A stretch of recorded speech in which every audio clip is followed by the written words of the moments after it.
तो सारे भैया ना भाई मेरी राम राम। भाई आप वीडियो में देखने लग रहे हो, हमारे साथ प्रद्युमन जोशीला जी हैं।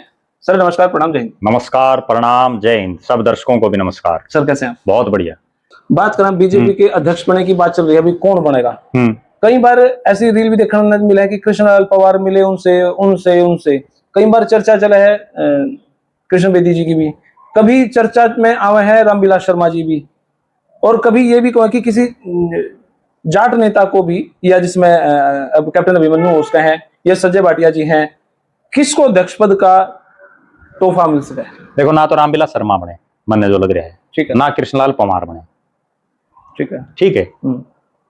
अभी जो आज के दिन जो हालात दिख रही हैं, मेरा ये मानना है कि या तो डीएससी में, डीएससी मीन्स कोई वाल्मीकि दानक इस समाज से, कृष्ण बेदी, हाँ कृष्ण बेदी वही डीएससी सही है, बिल्कुल वही है सबसे बड़ा चेहरा, ठीक है। और या जाट। आज के दिन जो परिस्थितियां हैं, जाट हो तो कौन? मेरे हिसाब से जयप्रकाश दलाल, जेपी दलाल, जो पीछे वित्त मंत्री और कृषि मंत्री था, उसको बनाया जा सकता है, और वो काबिल भी है इस मामले में, एक्टिव भी है, चला भी सकता है। कारण बताता हूं उसको आपको जी, जिसपे, क्योंकि मैं जो भी कोई बात कहता हूं बिल्कुल तार्किक बात कहता हूं। सही बात है। पिछली बार 2019 से 24 तक 3 उपचुनाव हुए, बड़ौदा, एलनाबाद और आदमपुर। मंत्री तो बहुत थे, जेपी दलाल जीन था पिछली टर्म में, यानी 2019 के जनवरी में था मनोहर पार्ट 1 में। मंत्री तो बहुत थे सरकार में, जेपी दलाल से सीनियर मंत्री भी थे, लेकिन तीनों चुनाव में जेपी दलाल को इंचार्ज रखा गया। आप ये चीज देखो, ठीक है। इसके अलावा जेपी दलाल जब कृषि मंत्री था या जब वित्त मंत्री था, उसका कार्यकाल आप उठा के देखो। आज जो किसानों की हालात बन रही है ना, कि पानी नहीं निकल रहा, मोटर नहीं है, कहीं कृषि मंत्री जाना है, देखा अपन, जबकि जेपी दलाल खुद में वही था, मैंने भी देखा है, कई गांव में खुद गया है और तुरंत अधिकारियों को कहा है कि तुरंत निकालो पानी, वहीं डीसी को उनको बुला के। ये होता है किसान की आवाज उठाना। तो जेपी दलाल एक चेहरा हो सकता है जो मजबूत दिख रहा है, या दूसरा चेहरा एक और भी है, वो सुरेंद्र पुनिया हो सकता है। सुरेंद्र पुनिया जो प्रदेश का महामंत्री है फिलहाल, क्योंकि बीजेपी की एक पॉलिसी रही है, पिछले कई बार हमने ये देखा है कि जो आदमी प्रदेश महामंत्री है उसको प्रदेश अध्यक्ष बना देते हैं।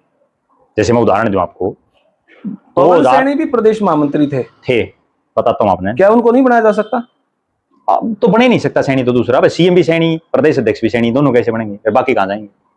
जात, मैं आपने पहले एक बात बताई ना, जातीय समीकरणों पर चल रही है हरियाणा राजनीति, ठीक है। और वो उसी हल्के से विधानसभा का उसने चुनाव लड़ा है जहां पहले नायब सैनी मुख्यमंत्री थे, एमएलए थे, और नायब सैनी ने उसके हल्के से लड़ा है, वो लाडवा से था। लाडवा और नारायणगढ़ दोनों आपस में बदल ली, ठीक है। बल्कि इसकी पवन सैनी की तो एक तरह से हम ये कह सकते हैं कि राजनीतिक कुर्बानी होगी, राजनीतिक हत्या होगी। हाँ होगी, नहीं तो वो अगर लाडवा से लड़ता तो जीत जाता। नारायणगढ़ उसके लिए नया हल्का था। लेकिन पवन सैनी की खासियत है, आज भी एक साल हो गया इलेक्शन को, आज भी वो नारायणगढ़ में लगातार रह रहे हैं, वहीं पे रह रहे हैं और वहीं पे लग रहे हैं। उसका कारण है ना एक, अब लाडवा में तो उनके पास विकल्प नहीं बचा, वे मुख्यमंत्री अपनी सीट पर छोड़ेगा।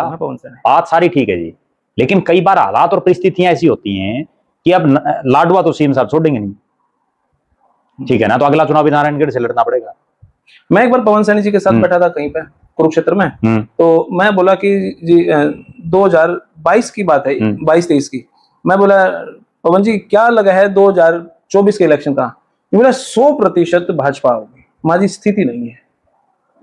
अब ऐसी स्थिति, किसान आंदोलन हो चुका है आपका, इधर से फिर कोरोना भी जा चुका है, और इतनी बुरी स्थिति में आपको भाजपा होगी। बोला जगदीप आप देखना कि भाजपा किस तरीके से काम करेगी और लोग वोट देंगे, और 100% 2014 से बड़े मैंडेट से भाजपा आएगी। उसके बाद में उसे 7-8 बार मिला और उन्होंने हर बार मेरे को कहा जगदीप तू देखता जा, भाजपा जीतेगी, लोग वोट देंगे।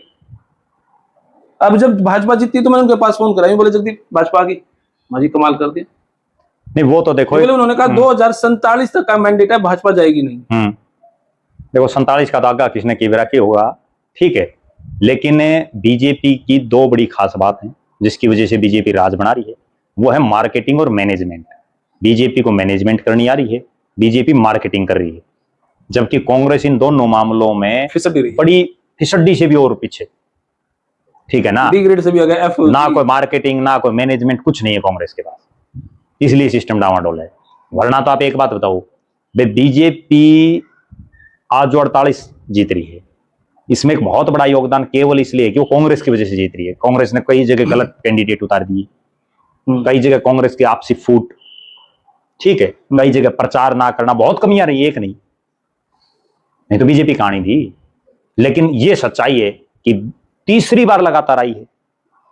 कम से कम आप एक चीज देखो भाई, आज हम ये चीजें सब कह देते हैं भाई कांग्रेस की वजह से आ गई, लेकिन बीजेपी ने भी तो कुछ ऐसा कराया है जिससे वो 20, 25, 30 टिकटों का तो उसका जुगाड़ था, सारी ये थोड़ी कांग्रेस ने जिता दी। ये बात है, ठीक बात है, बीजेपी ने कुछ तो कराया है।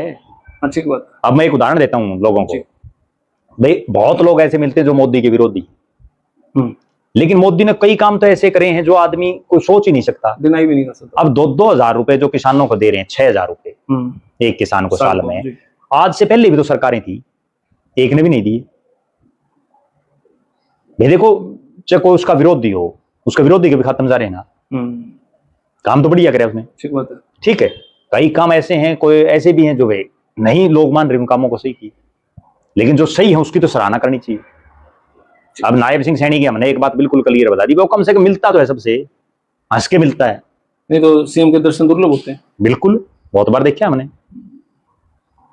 चलो जी, बहुत बहुत शुक्रिया सर, बहुत बहुत धन्यवाद, धन्यवाद भाई। इस राजनीतिक सरगर्मियों में हमारे प्रद्युम्न जोशीला जी हर वो बात बताते हैं जो आपने सुनी भी नहीं होगी, और भाई सच में बात में मजा भी आया है, और सारी बात तार्किक है और लॉजिक एक के बाद है, तो सबका कुछ ना कुछ अर्थ है।